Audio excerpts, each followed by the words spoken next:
Karena orang Madura itu kelihatannya keras, tapi sesungguhnya itu kan karena dia lembut. Kenapa dia keras? Justru karena dia lembut. Itu kalau dalam thariqat namanya malamatiyah, Mas.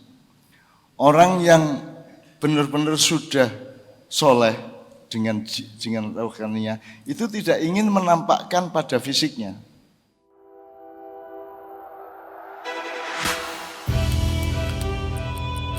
Dari kegagalan, kita belajar.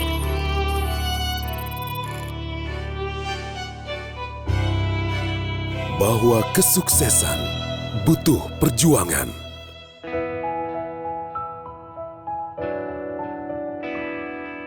Bahwa kesuksesan butuh tekad kuat.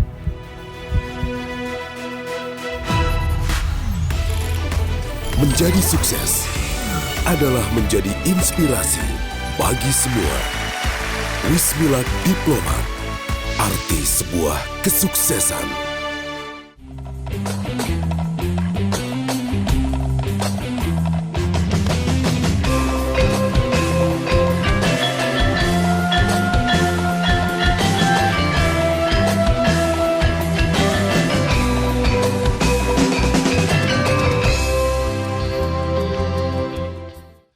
Jadi saya mohon dengan sangat teman-teman Madura bergembira dan bersyukur dengan apa yang kita dapatkan bersama. Dan saya itu betul-betul pengen berdoa supaya teman-teman Madura itu mempelopori Indonesia yang baru.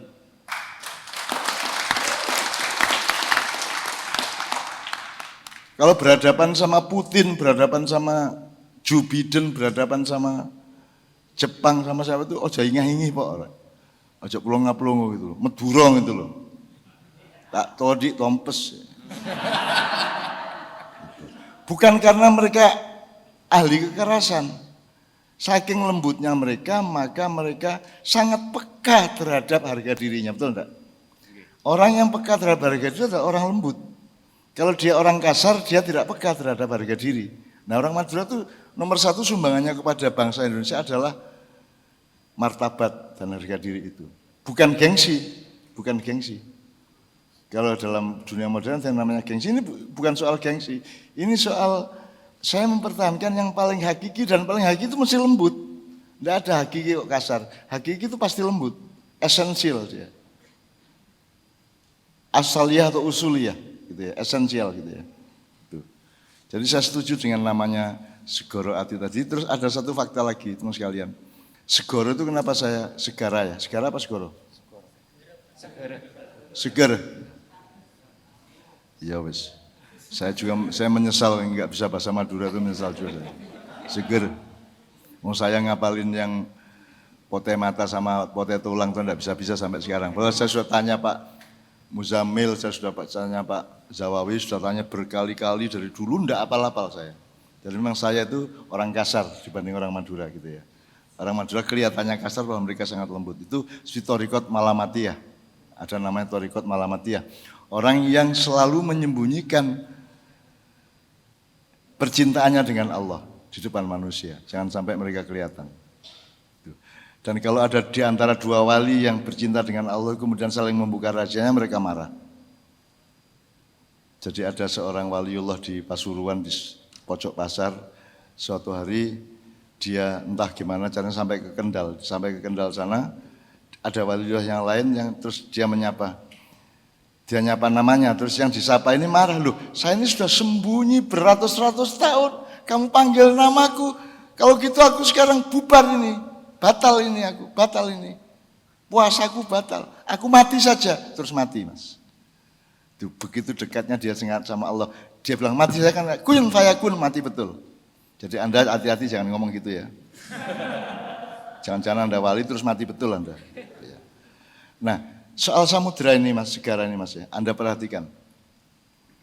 Laukanal bahru midadal li kalimati rabbi lanafidal bahru qabla an tanfada kalimatu rabbi walau ji'na bimithlihi madada.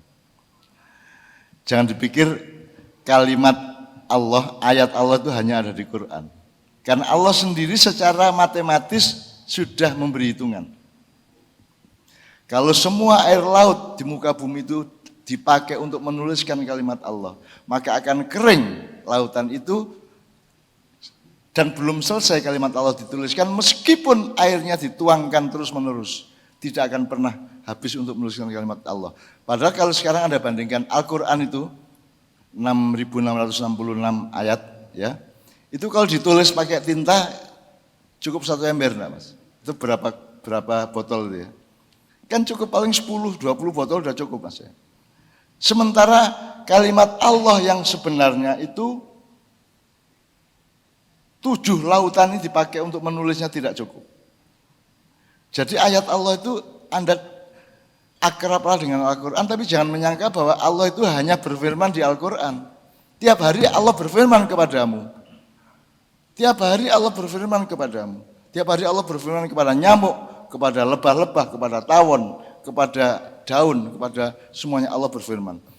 Ketika Allah mengatakan, Ya Musa idribi asokal bahr. Wahai Musa, pukulkan tongkatmu ke air laut, ya. Terus air lautnya membelah. Anda pikir Allah tidak berfirman kepada air? Emang air bisa membelah kalau tidak difirmani oleh Allah? Jadi pasti ada firman Allah yang bunyinya, wahai air, membelahlah, begitu disentuh oleh tongkat Musa. Betul enggak? Logis enggak? Cuman itu tidak perlu diomongkan kepada Anda karena Anda sudah dikasih akal, Anda ulul albab, Anda ulin nuha, sehingga Anda bisa mengimajinkan sendiri bahwa sesungguhnya Allah itu maha mengabarkan, maha menginformasikan, maha memberi hidayah, maha memberi wahyu kepada Anda kapan saja. Anda punya niat ke sini tadi, emang siapa yang ngasih, siapa yang nyuruh? Pasti petunjuk dari Allah, betul enggak? Anda sampai ke sini itu petunjuk dari Allah. Anda ketemu istri Anda, pasti atas bimbingan Allah, pasti. Pak Bupati menjadi bupati, pasti itu perintah Allah. Ukurannya sederhana, tidak perlu secara penyelidikan, tidak perlu memang Allah mewahyukan, enggak. Asalkan memang beliau itu siddiq, amanah, tabligh, maka fatonah itu pasti. Tidak perlu diselidiki fatonahnya kapan turun, bunyinya gimana, enggak perlu. Kan karena sensornya sudah jelas kok. Sensor beliau sudah jelas kok. Maka itu Allah yang kasih petunjuk. Makanya Allah itu Al-Khabir. Selama ini di Asmaul Husna, Al-Khabir itu diterjemahkan bukan yang maha memberi kabar atau yang maha mengabarkan, tapi yang maha mengetahui, yang maha teliti gitu ya. Padahal kalau saya terang-terangan aja, Allah yang maha mengabarkan. Kamu punya istri, kamu dagang apa, kamu pergi kemana, kamu ngegas setiap saat motormu itu bimbingan Allah. Kalau engkau orang yang bertakwa, kan gitu kan? Ya sekarang ukurannya Anda takwa apa tidak, gitu aja, enggak usah ma'rifatullah. Enggak bisa, ma'rifatullah itu enggak bisa. Yang penting Anda takwa, yang penting Anda mayyatakillah ja'ala makhrajan wa min khairillah tasif wa mayyatawakkal 'ala Allah wa huwa hasbuh. Sudah cukup itu. Kita tahunya itu saja. Kalau fakta Allah memberi daya kita enggak tahu. Enggak akan pernah tahu. Gitu ya. Jadi enggak bisa kita selidiki. Tapi pokoknya fakta yang kita ambil adalah bahwa kita sungguhan nih sama Allah nih. Saya tulus ya Allah, aku ridho ya Allah. Makanya teman-teman Ma'iyah tolong, ini saya segera akan mengungkapkan di Ma'iyah berikutnya tentang ilmu ridho. Atau ridho sebagai ilmu. Karena ridho selama ini tidak pernah dielaborasi sebagai ilmu dan pemahaman atau pemetaan. Ridho itu pokoknya kan kita ucapkan mencari apa para hadirin, ridho Allah gitu kan. Tapi tidak pernah. Nanti harus kita ilmukan, harus kita petakan. Ridho itu tidak sama dengan setuju loh. Ya, Mas. Tidak sama dengan tidak marah loh. Mungkin saya marah tapi ridho, bisa enggak? Sekarang gini Mas. Ridho Allah itu sasarannya adalah kepada Allah. Meskipun berangkatnya adalah dari suatu peristiwa. Misalnya gini. Ada motor tabrak mobil. Itu kan menyedihkan bagi yang nonton, bagi yang mengalami, keluarganya dan seterusnya ya. Saya tanya, bisa enggak Allah membatalkan atau menghalangi tabrakan itu? Sangat bisa. Wa kana dzalika 'alallahi yasir. Itu semua mudah bagi Allah. Kalamhin bil basar, sekejapan mata kun fayakun gitu ya. Jadi bisa enggak Allah menghalangi motor ditabrak mobil tadi? Bisa sekali, mudah sekali. Tapi Allah menghalangi enggak? Tidak toh? Terjadi toh? Orang korupsi segitu banyak dibiarkan toh? Enggak diapa-apain, ya sudah ridho aja kamu. Kamu ridho. Ridhomu kepada ketentuan Allah. Bahwa motor ditabrak itu adalah ketentuan Allah. Kamu ridho, titik. Kemudian kamu praktekkan, kamu nolongin orang, kamu bantuin yang bersangkutan dan seterusnya. Tapi yang penting seluruh yang terjadi tidak akan terjadi kalau Allah tidak menentukannya. Kalau tidak menjadi ketentuan Allah. Mas Helmi tolong, barang siapa tidak ridho kepada ketentuanku, barang siapa tidak bersabar atas cobaanku, maka carilah Tuhan selain aku. Mampus enggak lu? Mampus kan? Jadi sekarang Mas, ini alasan sekilas ya. Sekarang alasannya mendasar. Emang yang dipanggil Allah yang ridho apa enggak ridho? Ya ayyatuhan nafsul mutmainnah irji'i ila rabbiki radiyatan mardiyah. Yang dipanggil Allah adalah yang sudah mencapai tingkat mutmainnah. Betul enggak? Jadi bupati tok gak masalah, gak jadi bupati gak masalah. Gitu kan? Jadi presiden monggo, enggak presiden monggo, pokoknya saya ridho, saya bekerja sesuai dengan tuntunan Allah, itu aja. Gitu. Tidak ada urusan tinggi rendah, tidak ada, ya pokoknya saya ridho sama Allah. Ya. Maka kalau Anda pokoknya ridho itu kayak super vaksin. Anda sudah vaksin berapa kali? 3 kali ya? Itu vaksin. Ridho itu enggak pakai pikiran, pokoknya bilang aja aku ridho, selesai. Setelah itu ringan Anda. Sudah praktekkan aja. Setelah itu Anda ringan. Seluruh beban itu akhirnya diambil oleh Allah. Anda dendam kepada orang menyakiti Anda, orang mendolimi Anda. Allah mengatakan, walam taktuluhum walakin Allah qatalahum. Nanti kalau orang yang mendolimi Anda itu mati, Allah malah mengatakan, bukan kamu yang bunuh, aku yang bunuh, kata Allah. Wa ma ramaita idh ramaita walakin Allah harama. Kalau dia terlempar oleh suatu bala atau suatu kecelakaan, maka yang bikin celaka bukan kamu. Jadi kamu tenang aja, Allah yang bikin celaka. Jadi serahkan kepada Allah itu yang namanya Bismillahi tawakkaltu ala Allah. La haula wala quwata illa billah. Kan gitu kan? Jelas ya? Sudah pokoknya sekarang ridho. Sebab kalau Anda tidak ridho, Anda tidak mutmainnah. Kalau Anda tidak mutmainnah, Anda tidak dipanggil Allah. Karena yang dipanggil Allah itu ya ayyatuhan nafsul mutmainnah. Kalau tidak mutmainnah, tidak ada di kalimat itu. Nah kalau Anda belum ridho terhadap kehidupan yang Anda alami ini, terus Anda dipanggil Allah padahal belum mutmainnah, Anda jadi hantu. Percaya aja, Anda jadi hantu. Betul-betul jadi hantu. Jadi hantu artinya Anda menjadi energi liar. Menjadi energi liar yang bertebaran tidak karu-karuan. Itu serius. Saya berpengalaman soal hantu Mas. Saya berpengalaman dengan makhluk-makhluk aneh-aneh. Ya. Saya berpengalaman dengan semua, saya sejak kecil saya sudah bergaul dengan hantu-hantu yang macam-macam. Yang berbahaya maupun yang iseng-iseng maupun yang lucu-lucu. Coba. Pokoknya kuncinya ridho. Begitu ridho Anda ringan. Dan kalau Anda ridho berarti kan Anda tidak ngurusin sendiri. Sudah tidak apa-apa orang menyakiti saya biar Allah saja yang tahu. Berarti kan jadi urusan siapa? Allah, selesaikan masalah. Kalau sudah jadi urusan Allah kan enak udah. Jadi kamu tidak perlu, kalau kamu dendam, kalau kamu masih kayak ekor cecak yang keputus, yang gerak-gerak itu kalau Anda tidak mutmainnah seperti itu, itu akan jadi beban. Emang kamu mau apa? Kamu tidak setuju sama DPR misalnya, terus mau apa? Kamu tidak setuju sama ini, itu banyak sekali yang Anda tidak setuju. Di Indonesia ini yang Anda tidak setuju dibanding yang Anda setuju banyak mana? Banyak yang tidak setuju, terus mau apa ente? Ridho aja. Yang penting Anda jalankan kewajiban dari Allah tiap hari, tiap saat. Selebihnya ridho. Itu serius Mas. Itu membuat Anda mutmainnah jiwamu. Dan terakhir, ridho itu pelakunya siapa? Kalau asin pelakunya lidah ya. Lidah bisa merasakan asin, manis, pahit, sedap gitu ya. Kalau ridho pelakunya siapa?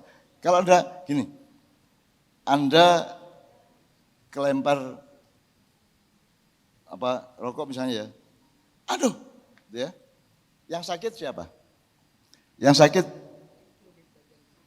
kulit saya. Yang teriak mulut. Itu aja udah tahu kita. Mulut sama kulitmu aja bersatu, masa bangsa Indonesia enggak bersatu kan begitu? Apalagi sama orang Madura masa enggak bersatu. Masa gitu sakit hati, gitu cemburu lagi, gitu dengki lagi, gitu loh. Sudahlah tauhid aja hidup itu. Karena kalau engkau dipukul orang terus merasa sakit, yang nangis siapa? Meripatmu, betul enggak? Meripatmu dipukul enggak? Enggak toh? Dia enggak, yang dipukul kakimu kok. Kok meripatmu yang nangis? Itu namanya tauhid. Jadi tauhid itu hendaknya tauhid itu bukan berarti mengesahkan Allah. Emang kamu bisa mengesahkan Allah? Allah itu enggak usah kamu esahkan, dia sangat esa, dia maha esa. Ngapain kamu? Kamu menemukan kesatuan tauhidiyah itu di dalam kehidupan. Itu yang namanya tauhid. Bukan mengesahkan Tuhan. Memang Tuhan enggak esa, terus kamu esahkan, terus kamu berjasa sama Tuhan gitu. Terus Tuhan matur nuwun ya Leo, aku disahkan itu ya. Ya enggak dong. Mengesahkan Tuhan itu tauhid adalah menemukan kesatuan hakiki segala sesuatu di dalam pengalaman hidupmu, di dalam dunia, dalam politik, dalam kehidupan sosial, budaya dan apa saja. Gitu Mas. Nah, sekarang kalau Anda sakit hati, ditinggal pacar, misalnya ya, itu kalau saya tanya, sakitmu itu seberapa dalam? Kira-kira permukaan atau agak masuk atau sangat mendalam? Aku tanya.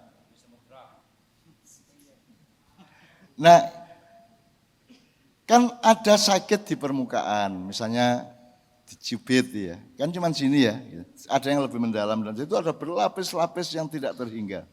Nah, ridho itu pelakunya adalah rohmu. Bukan hatimu, bukan perasaanmu. Hati aja berapa lapis, Pak? Ada kolbun, ada fuadun, ada dhaukun, ya. Itu aja Anda tidak bisa mengamati yang mana yang misalnya cintamu kepada wanita, kepada istrimu itu peristiwa berapa derajat di bawah permukaan. Kan enggak tahu kamu. Nah, sekarang yang penting ridho itu pelakunya adalah rohmu. Siapa roh? Roh adalah yang kamu sendiri selalu lupa dalam hidupmu. Mas Helmi saya minta. Wa idza akhadha rabbuka min bani adama min duhurihim dzurriyyatahum wa asyhadahum ala anfusihim alastu bi rabbikum qalu bala syahidna. Dan ingatlah ketika Tuhanmu mengeluarkan dari sulbi tulang belakang anak cucu Adam, keturunan mereka, dan Allah mengambil kesaksian terhadap roh mereka, seraya berfirman, bukankah aku ini Tuhanmu? Mereka menjawab, betul, engkau Tuhan kami bersaksi, bala syahidna. Assalamualaikum warahmatullahi wabarakatuh. Saya dari Padang Aceh, Bangkalan. Sebelum kita bicara apa sumbangan Madura untuk Indonesia dan sebaliknya, mungkin kita ke sejarah dulu bahwa kita sebelum ada Indonesia ini dibagi oleh beberapa kerajaan. Otomatis pada waktu itu orang Madura banyak pengaruh pada kerajaan-kerajaan tersebut. Kita jangan lupa bahwa dari zaman Arya Wiraraja pun bagaimana pada waktu itu beliau menjadi penasehat dan juga juru taktik yang handal, meskipun akhirnya beliau dikasih sedikit hadiah di daerah Sumeneb, kayak gitu. Meskipun kalau bagi kami orang Madura kayaknya dipandang sebelah mata jasa beliau. Terus yang kedua, otomatis pada waktu itu pun banyak semangat orang Madura, karena mungkin falsafah dari orang Madura yang berupa Bubuk Guru Rato itu yang dipakai. Jadi ketika pada waktu itu pemimpin bilang, ayo perang ke sana, ayo kita, itu tetap karena falsafah orang Madura dari zaman dulu sampai zaman sekarang alhamdulillah tetap dipakai. Jadi sebelum bangsa ini terbentuk pun, sebelum saya bicara tentang Indonesia, sumbangannya untuk Madura dan Madura untuk Indonesia, kalau saya bilang sumbangan Indonesia untuk Madura ini, mohon maaf, lebih banyak berhutang daripada memberi. Karena bagaimanapun bangsa Madura waktu itu teramat banyak menyumbangkan, baik itu pemikiran, baik itu budaya. Kita jangan pernah lupa bahwa pada sebelum kita merdeka, kita pernah tahu bahwa gimana mempersatukannya Pangeran Trunojoyo dari Sulawesi dan lain-lain bisa bergabung dalam satu pasukan komando Trunojoyo pada waktu itu. Berarti semangat orang Madura pada waktu itu sudah bisa dilihat oleh kerajaan-kerajaan yang lain. Dan ketika kita masuk ke kemerdekaan juga kita mungkin tadi Bahnun menyampaikan bahwa makin ke barat itu makin keras, terutama Bangkalan kan itu. Mungkin itu saya jadi berpikir, yang saya bisa nikah sama yang Pembayun, yang PB 10. Kan tidak mungkin pada waktu itu PB 10 yang kita tahu siapa PB 10 itu bisa menikahkan putri dari permaisuri yang Pembayun pada waktu itu dengan Cis Cakraningrat. Apakah itu tujuannya untuk menghaluskan orang Bangkalan ataukah ada keistimewaan dari Madura itu sendiri? Dan juga kita jangan pernah lupa, mungkin gedung ini adalah ex-kerasidenan pada waktu itu juga, pada waktu Republik Indonesia Serikat kita pernah jadi negara Indonesia. Tetapi orang tahunya di sejarah itu bahwa kita tuh mengkhianat karena kita membentuk negara. Tapi jangan pernah lupa juga mengapa Soekarno sering ada di Madura pada waktu itu. Lebih sering ada di Madura daripada di luar Madura. Berarti kan juga ada apa-apa di Madura. Meskipun jawaban saya mungkin terlalu saya Madura. Iya, nggak apa-apa, karena saya bangga menjadi orang Madura. Dan sampai kapanpun saya akan bangga jadi orang Madura. Teman-teman sekalian, saya mohon itu semua adalah pintu saja ya, belum dimasuki. Jadi nanti tolong ma'iyah Anda itu mendiskusikan itu secara lebih mendalam, melakukan penelitian, mencari wacana-wacana seterusnya. Dan kesimpulannya enggak usah disetel, tapi juga enggak usah ragu-ragu. Apa saja yang memang jernih, adil, tuliskan, gitu kan. Jadi saya kira kok ini akan merupakan sumbangan luar biasa kepada masa depan kita yang akan mengalami peralihan-peralihan serius dalam waktu yang tidak lama lagi, gitu ya. Dan saya sangat berharap kepada orang Madura karena Madura punya bekal seperti yang beliau kemukakan tadi. Saya di Mekah itu, Mas Edrik, saya di Mekah itu tidak boleh ada sekolah non-Arab. Tapi ada sekolah Madura. Duobol arek-arek yang yes. Saya diundang ke sekolahan itu, ya. Kepala sekolahnya resminya orang Arab, hanya supaya selamat secara birokrasi, tapi seluruh yang bekerja di sekolah itu orang Madura. Orang Madura ini punya paspor sendiri, ibaratnya gitu loh. Bukan paspor Indonesia, ada paspor Madura seolah-olah. Jadi saya tidak rela kalau Madura itu suku. Madura itu bukan su'uban wa qabaila. Madura itu bangsa, dan bangsa yang besar. Bangsa yang besar. Bahkan saya selalu mengaku saya orang Madura yang lahir di Jombang. Gitu loh. Meskipun saya tidak bisa membuktikan secara genetika, tidak bisa, tapi pokoknya Bapak ngaku-ngaku lah gitu kan. Karena saya cinta kan, dan saya sudah lama bergaul dengan Madura ini. Saya juga pernah ditangkap tentara di Sampang, saya pernah macam-macam lah di Madura ini gitu ya. Saya pernah bertengkar sama para ahli kitab kuning di Banyuanyar, bukan bertengkar, berdebat gitu ya. Dan saya kan tidak tahu kitab kuning, cuman kan saya gaya aja. Lah Ustaz. Laisa kadzalik, gaya nih. Pokoknya yang penting ngeyel Mas. Pokoknya gayanya kayak iyo gitu ya. Akhirnya ya nganut juga mereka gitu. Karena saya kan pinter mantik aja gitu. Tak bolak-balik gitu. Apa yang seharusnya jungkir bisa saya bikin begini, apa yang bisa saya jungkir. Saya cuman ahli mantik aja gitu. Tapi saya senang, tolong diteliti Mas ya. Jadi saya ikut menunggu dari Jogja bahwa teman-teman Madura ini punya tugas yang ini spesial. Ini tidak pernah saya kasih ke teman Mandar, ke teman Batam, teman Lampung, tidak pernah kita kasih tugas seperti ini. Karena saya memang punya harapan yang besar kepada bangsa Madura. Gitu ya. Jadi kalau bangsa Madura menyadari bahwa dia dulu pernah ada urusannya dengan rumpun Melayu. Kemudian kalau bangsa Jawa bisa menemukan persatuannya kembali dengan bangsa Sunda, itu akan ditakuti tidak hanya oleh Amerika tapi terutama oleh Israel. Jadi kapan-kapan saya ingin cerita tapi agak khusus saja bahwa ibu kota ini juga ada hubungannya sama. Kalau sampai Jawa, Sunda, Madura ini menjadi Indonesia baru, itu tidak ada yang berani, Mas. Tidak ada yang berani. Gitu. Ketiga-tiganya itu pendekar yang khusus-khusus gitu loh. Ada kependekaan. Jadi saya senang sekali. Tolong teman-teman Madura bangkit. Tolong pokoknya ada kelahiran baru dari Madura. Pak Bupati mohon teman-teman didorong, difasilitasi gitu ya. Sering-sering diajak, diundang ke kantor kabupaten makan malam kayak apa gitu ya. Syukur pulangnya disangoni dikit-dikit ya. Alhamdulillah kalau banyak gitu ya. Karena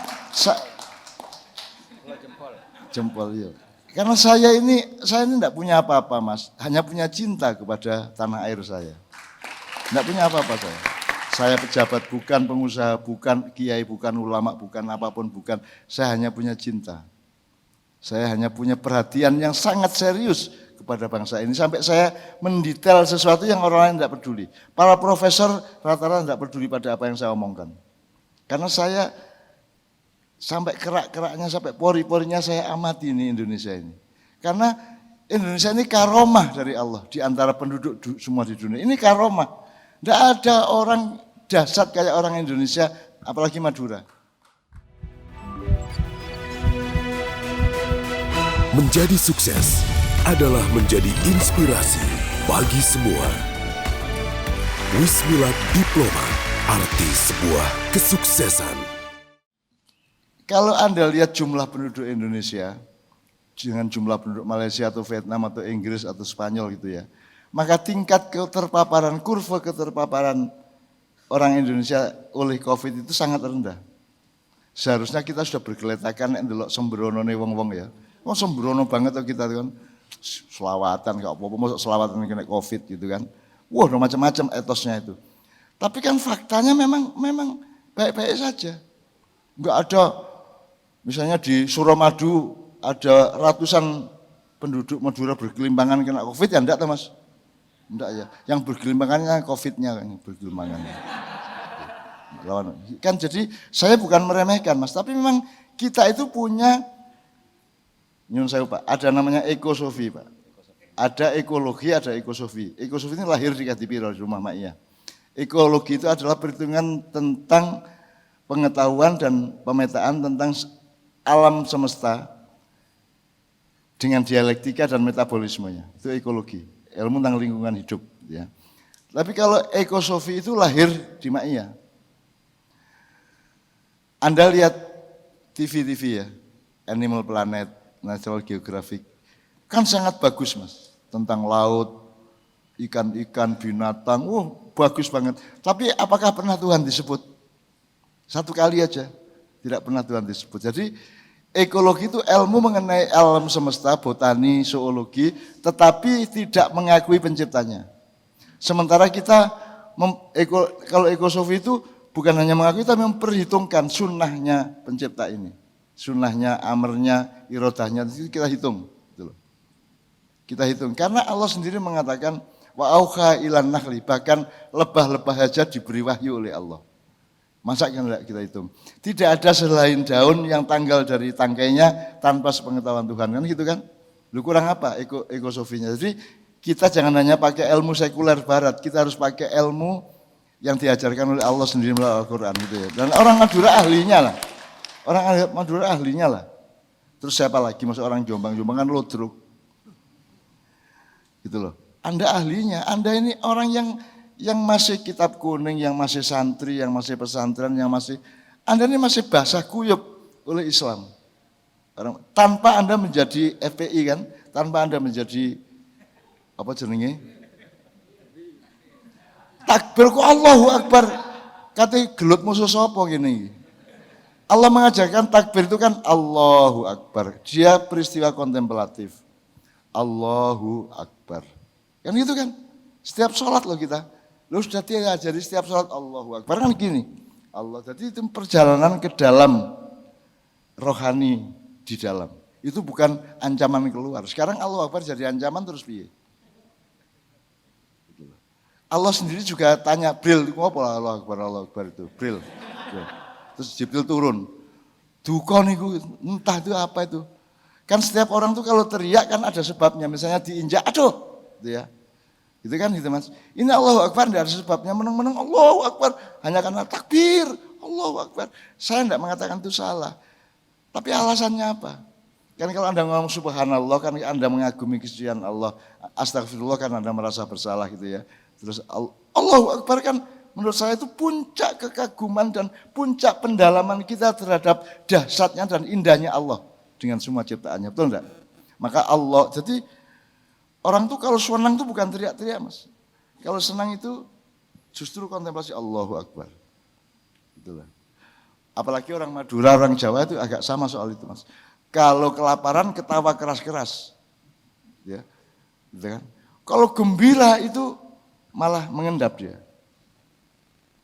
Jadi saya pernah nolongin orang itu kalau sekian bungkus nasi yang saya bawa itu saya kesandung batu terus jatuh sehingga nasinya itu bertebaran di tanah, itu bukan sedih Mas, ketawa. Asu gitu kan, bajingan gitu kan. Malah ketawa, orang Madura juga kayak gitu. Jadi jangan terjebak oleh orang Madura yang katanya keras, enggak. Mereka sangat lembut tuh, mereka sangat lembut. Kekerasan itu juga adalah imbangan terhadap kelembutan mereka di dalam rohani mereka, kira-kira gitu ya. Masih ada satu lagi, Mas. Pak Bupati ini sudah hampir jam 12, enggak apa-apa ini kita teruskan atau kita segera. Ya, tapi enggak boleh rakus loh Mas ya. Kan enggak boleh rakus juga, harus membatasi diri, ini puasa loh ya. Ya. Masih ada satu lagi, silakan enggak apa-apa ya. Betul.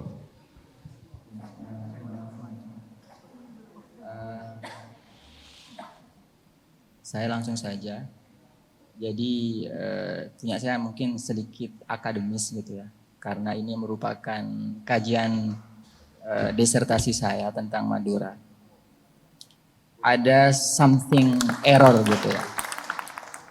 Ada something error yang ada di Madura menurut ilmu sekuler gitu ya. Apa yang something error itu? Madura itu punya SDA yang bagus, punya SDM yang bagus.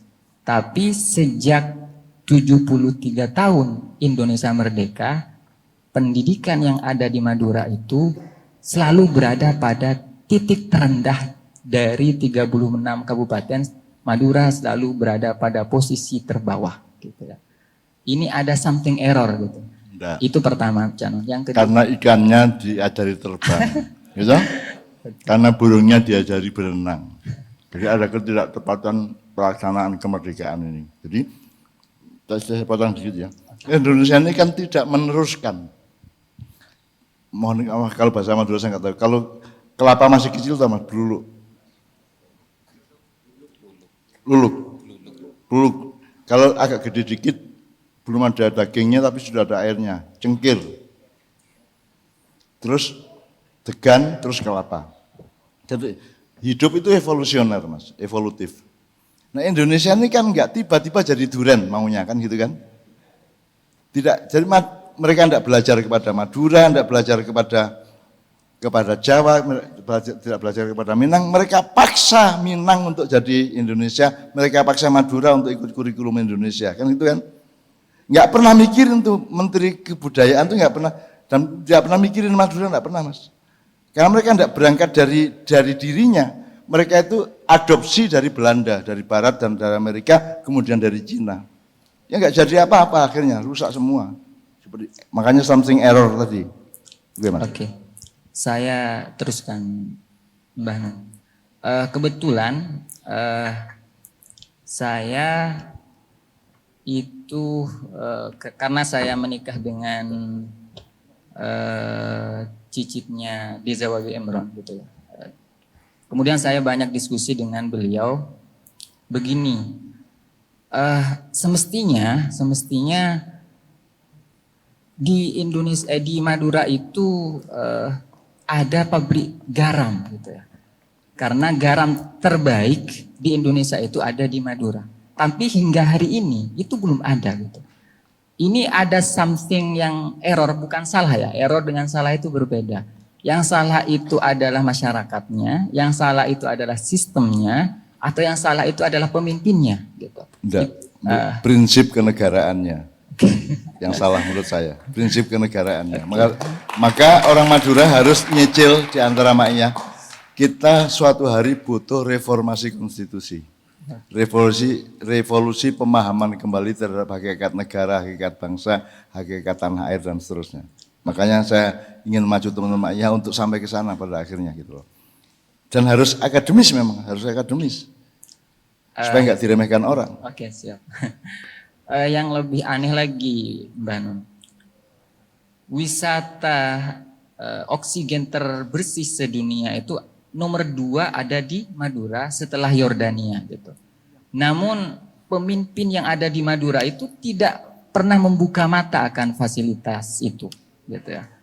Kenapa akses itu dari dulu hingga saat ini itu tidak pernah dibuka gitu.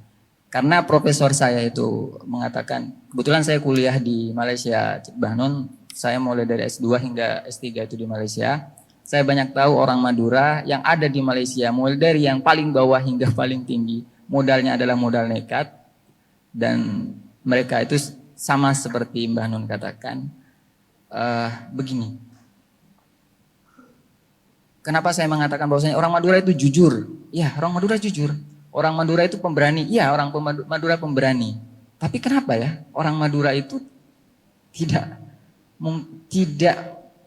di dalam pemberdayaannya itu tidak selalu menjadi yang nomor 1. Padahal dikenal, selalu dikatakan dari teman-teman yang dari Bangkalan, Sampang, dan hari ini dikatakan jujur, pemberani, tangguh, ulet dan sebagainya itu selalu dikatakan. Tapi faktanya, fakta di lapangan tidak mengatakan seperti itu. Tidak terjadi seperti itu. Bahkan dalam buku yang tertulis dalam Prof. Min, Huub de Jong, Clifford Geertz, dan tulisan-tulisan yang lain dan artikel-artikel yang lain selalu mengatakan bahwasanya Madura di dalam artikel dikatakan Madura selalu dikatakan keras. Meskipun perilakunya katakan keras, tapi dalamnya itu adalah lembut. Tapi coba teman-teman yang pernah kuliah di luar Madura, saya di Malang, pasti ketika saya mengatakan, saya orang Madura, saya suka sama kamu, pasti akan ditolak. Pasti akan menjadi bahan olok-olokan. Dan pernah pengalaman satu kali, Mbah Nun, saya pernah punya hubungan spesial dengan orang Minang, gitu ya. Ya ditolak karena based on Madura. Kenapa ditolak seperti itu? Ya karena orang Minang itu pernah bekerja menjadi duta besar di Mekah itu dan anaknya, dan kebetulan anaknya beliau itu yang mengatakan, ya karena saya pernah dekat dengan orang Madura. Pernah tahu dengan orang Madura seperti itu. Jadi begini teman-teman yang ada di Madura saat ini, pendidikan di Madura itu perlu diperbaiki, terutama pada takaran pemimpin gitu ya. Di dalam disertasi saya itu hampir finish, mengatakan di dalam disertasi saya menemukan ujungnya itu gini. Pemimpin yang ada di Indonesia itu enggan untuk dikritik. Enggan untuk menerima kritikan gitu ya. Yang kedua, pemimpin yang ada di Madura itu mengkultuskan dirinya, terutama orang yang punya pengaruh itu tidak tersentuh oleh faktor kesalahan. Mereka selalu berada pada titik kebenaran gitu. Dan yang ketiga, mereka belum bisa terbuka terhadap perubahan zaman, perubahan teknologi, perubahan budaya dan sebagainya. Dan yang keempat, pendidikan itu dijadikan lahan bisnis. Coba teman-teman amati betapa banyak lembaga pendidikan terutama di kalangan pesantren, tapi gedungnya megah, kualitinya tidak ada gitu.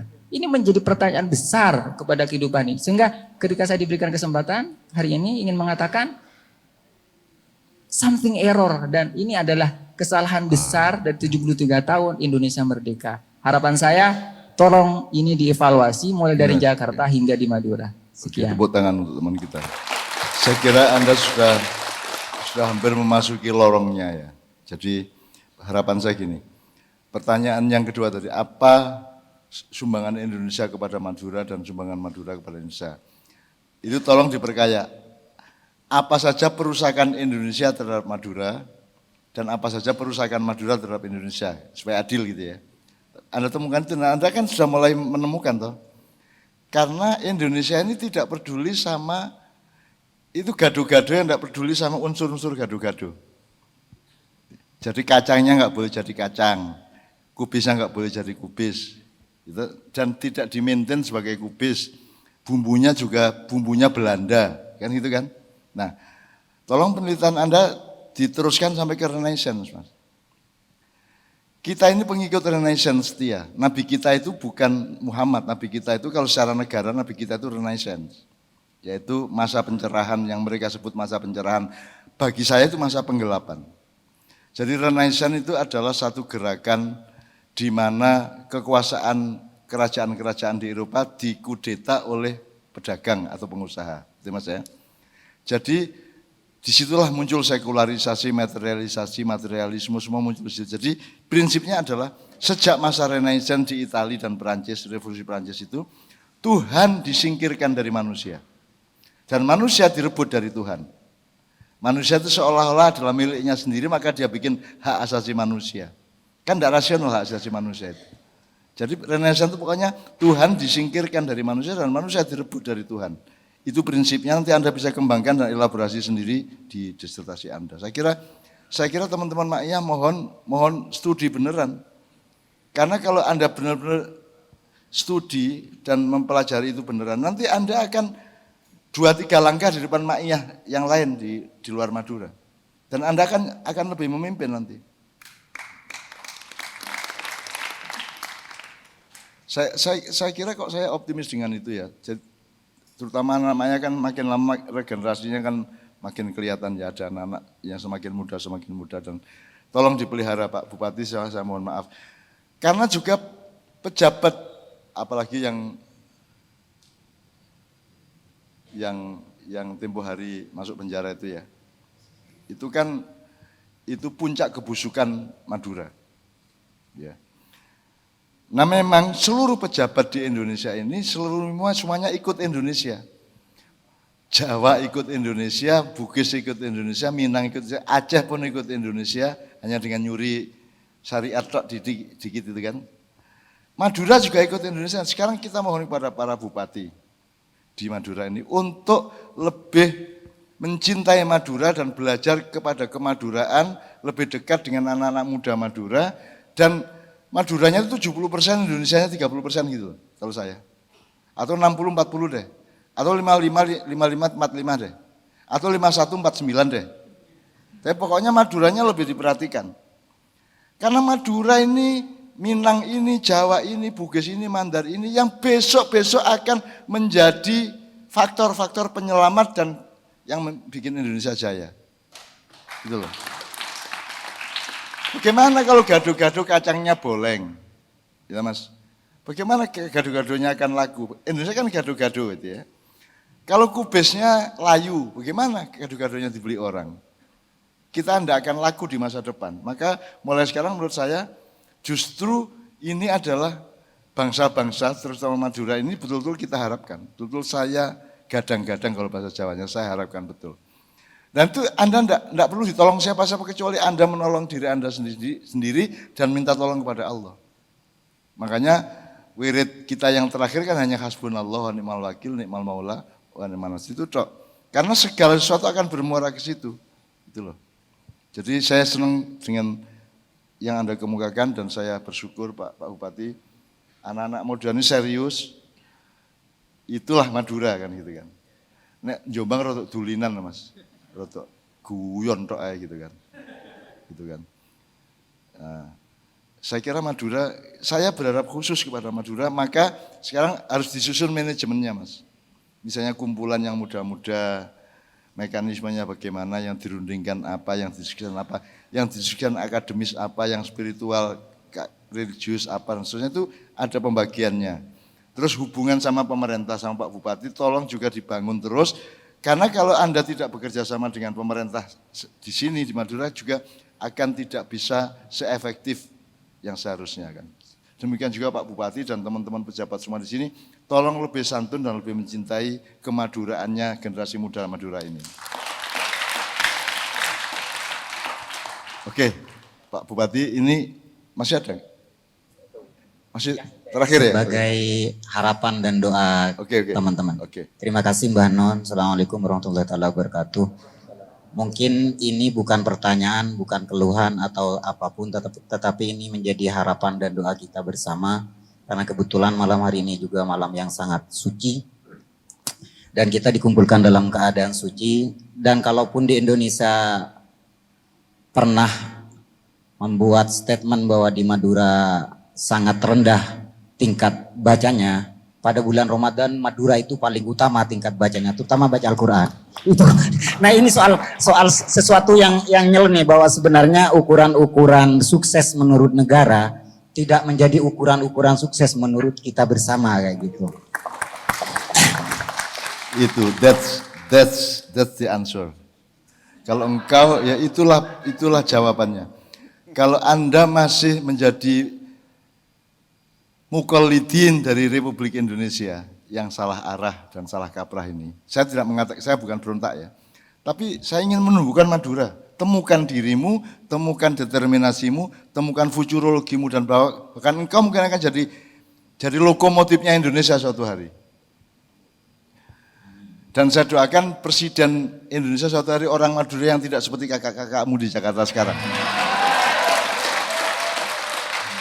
Ngerti maksud saya ya? Oke. Amin. Beberapa detik lagi di Banon. Harapan-harapan kami memang dari pertemuan malam hari ini sebenarnya tidak mulai dari pertemuan malam hari ini, sudah jauh-jauh hari kawan-kawan dari semua lingkar Ma'iyah Madura itu memang menggali kekhususan dari kemaduraan kita sendiri. Kita sudah sama-sama bekerja memahami bagaimana sejarah Arya Wiraraja, sejarah Trunojoyo, sampai kita sebenarnya satu. Penyakit generasi kita itu kita kehilangan kepercayaan terhadap kemaduraan kita.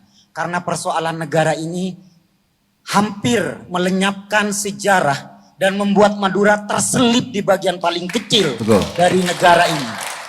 Padahal kita awal, padahal kita mula, padahal kita akar, padahal kebudayaan kita Madura yang memulainya. Tapi orasimu itu ke dalam ya, jangan keluar. Iya benar. Jangan nanti di UNER ngomong gitu. Sini aja. Saya itu pemberontak habis-habisan seluruh sisi di negeri ini, Mas. Tapi Anda tahu kan saya kan alus toh. Di depan PDIP saya kemarin cuman mbok diayomi cuman gitu kan.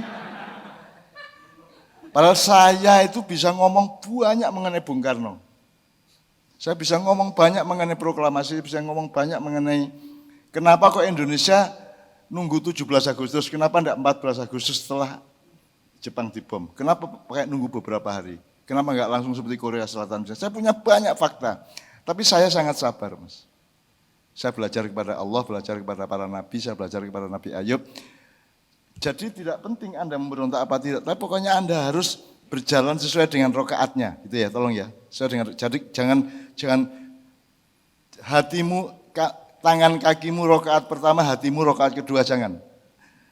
Disiplinkan mulutmu dengan hatimu, dengan pikiranmu, disiplinkan iramanya sama, ruang waktunya ditata sedemikian rupa. Jadi jangan terus nanti menjadi kecolongan, gitu ya, jangan jadi kecolongan terus nanti Anda menjadi wong Jakarta begitu sempit, nanti Anda kan, wah ini makar, wah ini liberal, ini begitu-gitu Mas. Opo liberal itu? Kalau mau liberal, saya sangat liberal. Tapi saya tetap dituduh Islam kanan coba. Padahal saya sama iblis itu ngomongnya kayak gitu.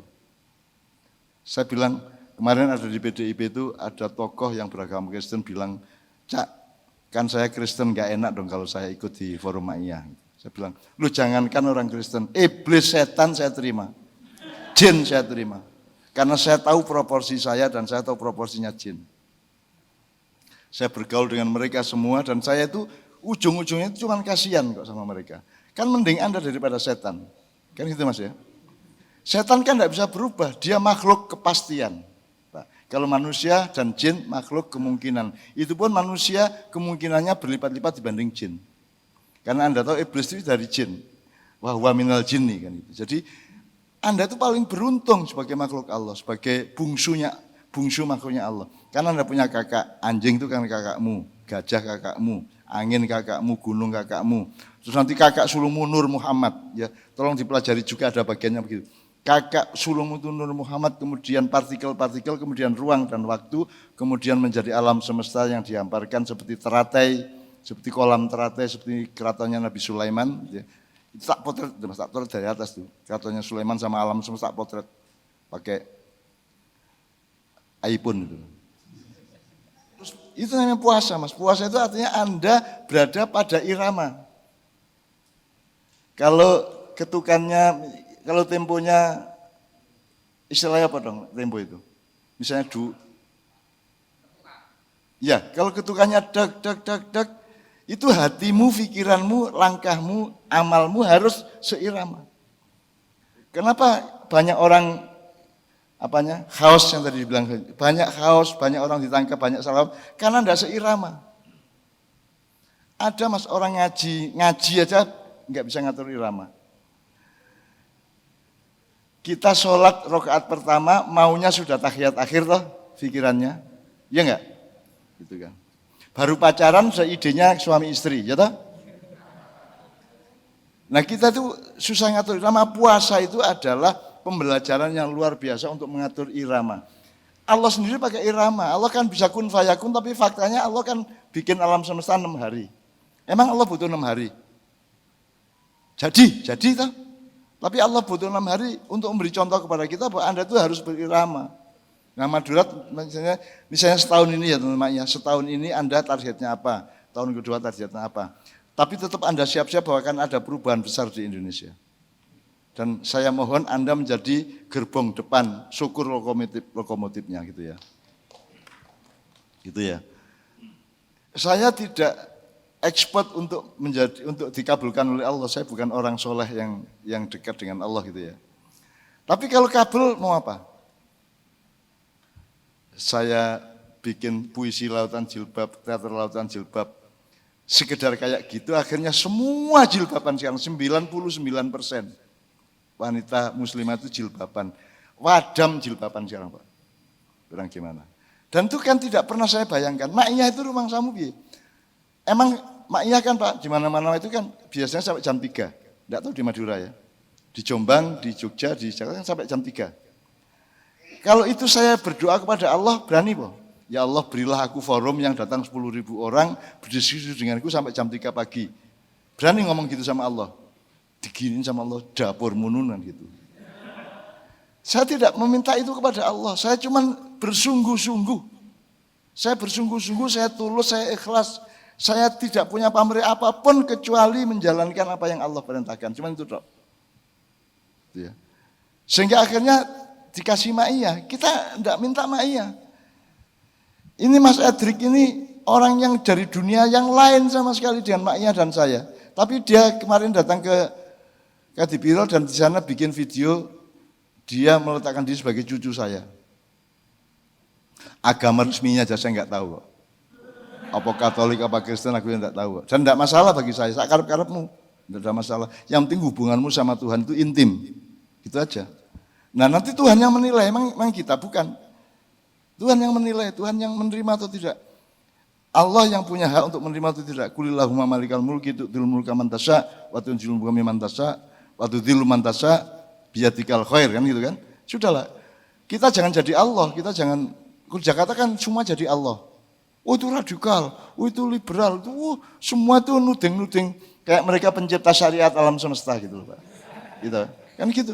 Kita enggak, di ma'iyah kan enggak kan Mas. Kita kan bergembira, berbahagia tapi cerdas, teliti, akurat, adil melihat segala sesuatu gitu ya Mas ya. Jadi saya mohon mudah-mudahan dari pertemuan ini Allah betul-betul menebarkan fatonah dan hidayah untuk Anda semua.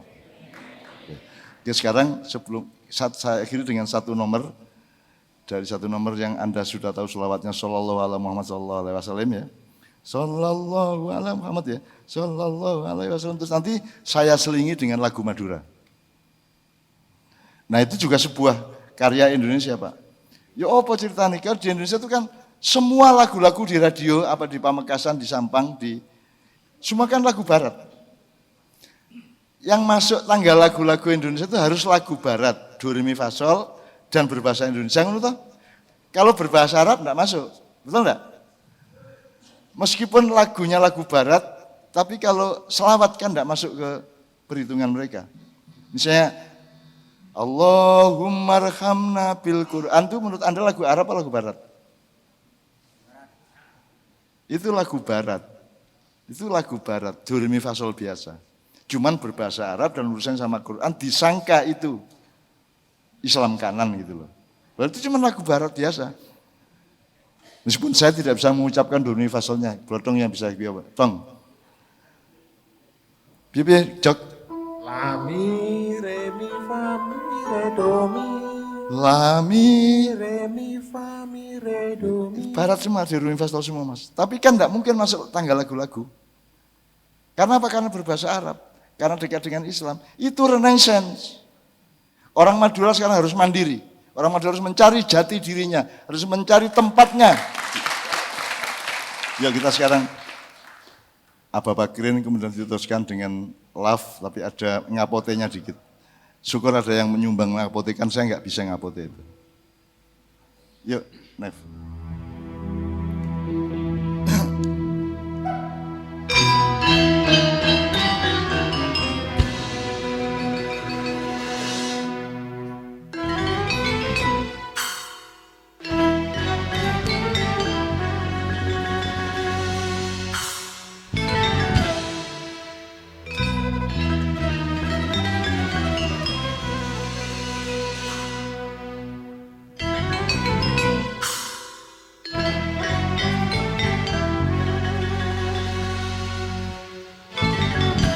Sayyidi ya Aba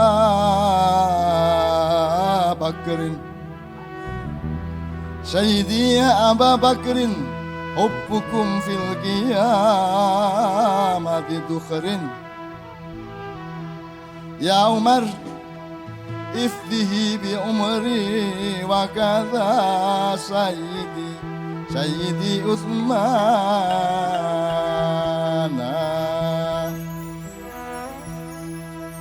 Ya Ali,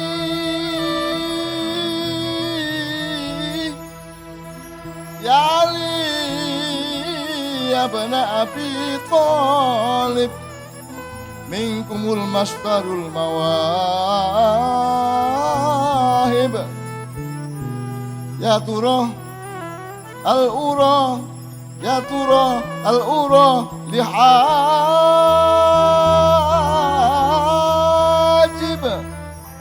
Indakum afdalul gilmana, indakum afdalul gilmana.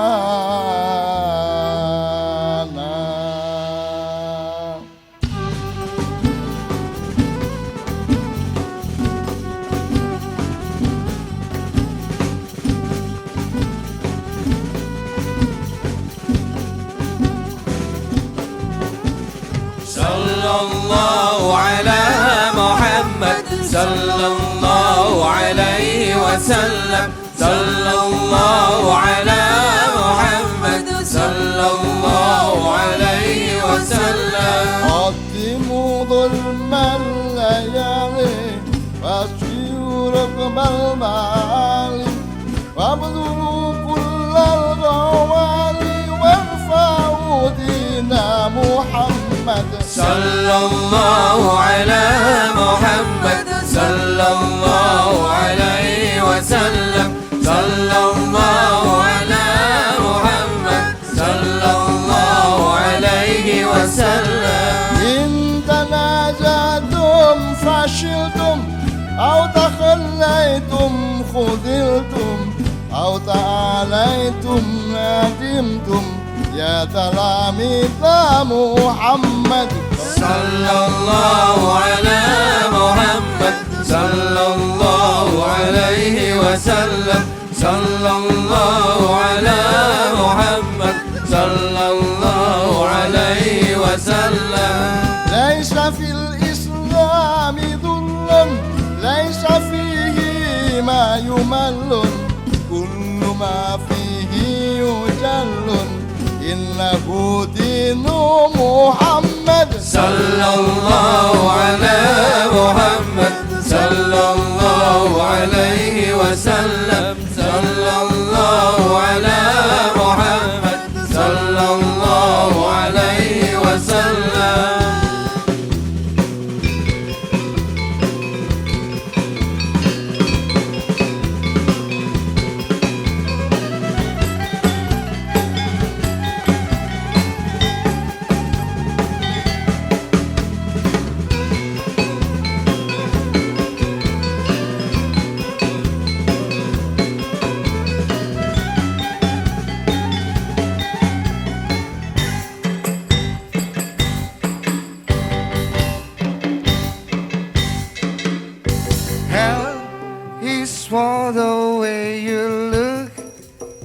and me.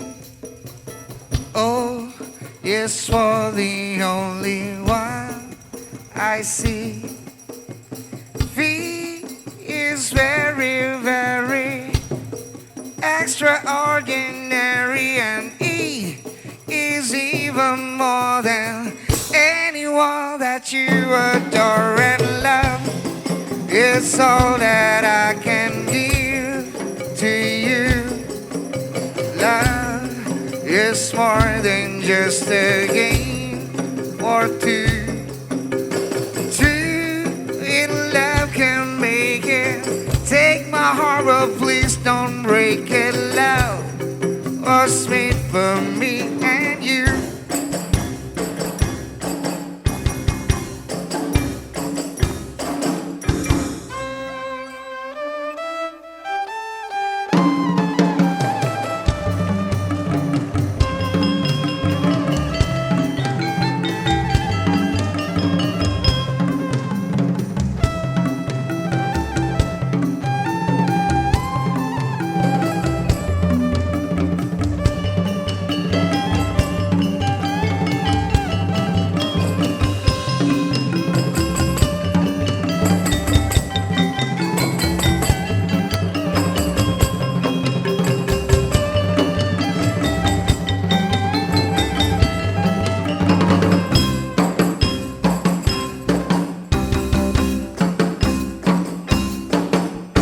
Hell is for the way you look at me. O is for the only one I see. V is very, very extraordinary, and E is even more than anyone that you adore and love. Is all that I can give to you. Love is more than just a game or two. Two in love can make it. Take my heart, but please don't break it. Love was made for me and you.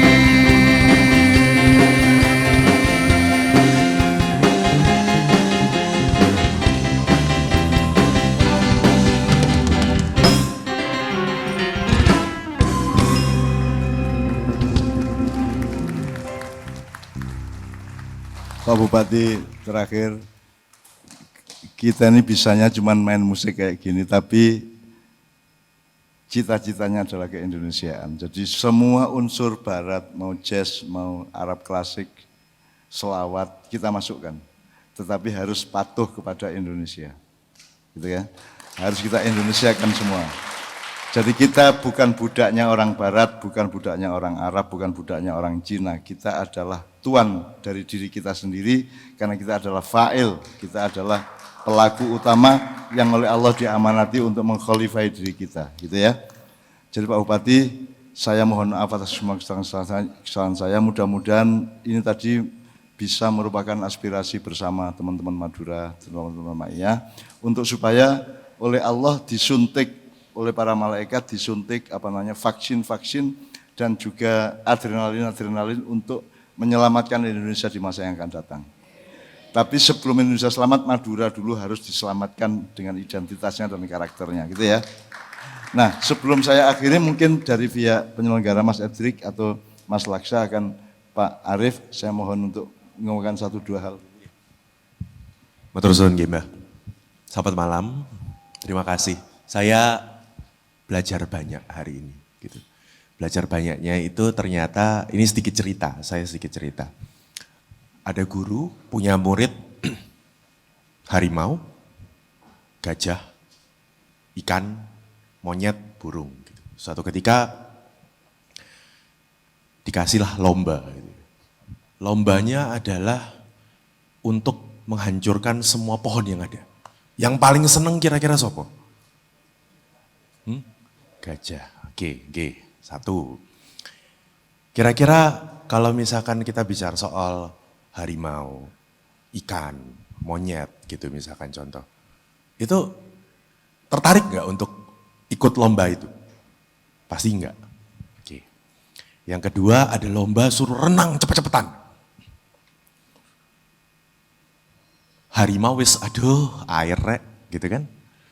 Yang paling seneng siapa? Ikan. Sama halnya yang terakhir nih gurunya ngasih lomba. Lombanya itu suruh naik pohon. Yang paling seneng siapa? Jangan kasar-kasar dong, saya masih tiba-tiba dimonyetkan gitu ya enggak. Sebenarnya yang salah muridnya atau gurunya? Ini yang mungkin saya belajar hari ini, Mbah. Apakah muridnya yang salah? Atau gurunya yang salah memberikan lomba? Karena setiap makhluk tersebut kan punya kemampuan masing-masing. Kalau kebetulan gurunya bisa melihat, si harimau kemampuannya apa, si gajah kemampuannya apa, ikan kemampuannya apa, monyet kemampuannya apa, itu akan jauh lebih indah. Nah, hari ini kita belajar dari Mbah Nun. Setelah dari sini, kok saya agak berharap, Mbah, ya yang ada di sini itu bisa mengajarkan kepada yang lain. Jadi guru di lingkungannya masing-masing. Karena menjadi guru itu nggak enak bener. Mesti disalahke. Tapi terkadang memang ya guru itu yang memberikan tugas terlalu berat karena tidak tahu muridnya itu seperti apa. Jadi hari ini saya belajar banyak. Terima kasih nggih, Mbah. Matur suwun buat semua. Sehat-sehat. Ada satu pelajaran dari Madura untuk Indonesia. Jadi Indonesia ini kan tidak tepat, serba tidak tepat gitu ya. Tidak pada tempatnya, tidak proporsional, atau tidak pada konteksnya, atau tidak pada nuansanya. Konteksnya benar, nuansanya salah, nuansanya benar, koordinatnya salah, dan seterusnya. Jadi banyak sekali masalah-masalah, misalnya pertengkaran-pertengkaran yang terus terjadi di Jakarta ya. Misalnya kita ini mempelajari perdamaian aja, kedamaian aja salah kok. Nah, itu Madura yang bisa memberi kritik kepada kita. Kita pikir perdamaian itu kayak gitu menurut Indonesia, padahal menurut Madura enggak. Misalnya gini, di sebuah perumahan ada 2 rumah, Mas. Ya, ada 2 rumah. Yang rumah satu ini ribut terus. Kaca pecah, kursi dibanting, terus pokoknya teriak-teriak, bertengkar. Karena apa? Karena suaminya selingkuh. Dan istrinya enggak terima. Maka bertengkar terus. Atau istrinya selingkuh, suaminya enggak terima. Ya. Sementara di rumah sebelahnya itu tenang, ada lagu mengalun, romantis, penuh kedamaian, gitu Mas ya. Teduh gitu ya. Kenapa? Karena suaminya selingkuh dan istrinya juga ikut selingkuh. Anda pilih yang mana? Pilih rumah yang pertama yang bertengkar atau milik untuk menekan harga diri, ataukah pilih rumah yang kedua yang penuh kedamaian dan musik yang indah, tapi kedua-duanya selingkuh? Yang pertama toh, ya. Indonesia adalah yang kedua tadi. Ketok yo koyok damai-damai yo, padahal kalau Al-Quran mengatakan tahsabuhum jami'an wa qulubuhum syatta. Jadi kelihatannya damai, kelihatannya kompak, padahal mereka itu berselingkuh satu sama lain. Dan sama-sama butuh untuk dibiarkan berselingkuh gitu kan. Begitulah konstitusi kita berjalan, begitulah birokrasi kita berjalan, begitulah banyak hal di dalam negara kita ini berjalan. Sementara kalau orang Madura, gak iso. Nomor 1 bukan soal tampak damai, nomor 1 adalah martabat hidup, betul enggak? Itulah Madura. Jadi orang lain menyangka, oh itu rumah kekerasan, yang satu rumah kelembutan dasmu, wong sama-sama selingkuh suami dan istri kok, gitu kan? Kalau yang ini kan keluarga Madura ini ya kelihatannya bertengkar, buak, karena mempertahankan harga. Jadi milih mana sekarang? Indonesia akan menjadi rumah pertama apa yang kedua? Yang pertama toh, gitu kan? Jadi oke, meskipun itu satu contoh kecil aja, amsal atau apa namanya, perumpamaan aja gitu ya. Jadi kita itu selalu salah sangka terhadap suatu keadaan. Kita tidak melihat substansinya atau esensinya. Nah, orang Madura ini kan manusia substansi, Pak. Manusia substansi, menurut saya. Jadi saya kira bisa dibangkitkan dari sini, bisa dirintis dari sini, Indonesia yang bermartabat itu. Gitu ya? Oke, selamat teman-teman sekalian. Saya mohon izin. Kul indawaltu fa innama adillu ala nafsi wa inni taditi fa yuhya ilayya rabbi. Saya mohon izin, mudah-mudahan nanti pada bulan Mei insyaallah saya kesini lagi sama Kiai Kanjeng. Ya. Assalamualaikum warahmatullahi wabarakatuh.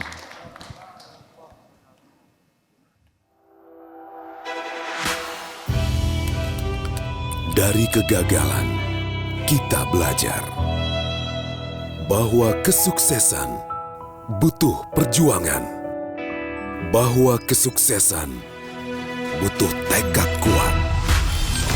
Menjadi sukses adalah menjadi inspirasi bagi semua. Wismilak Diplomat, arti sebuah kesuksesan.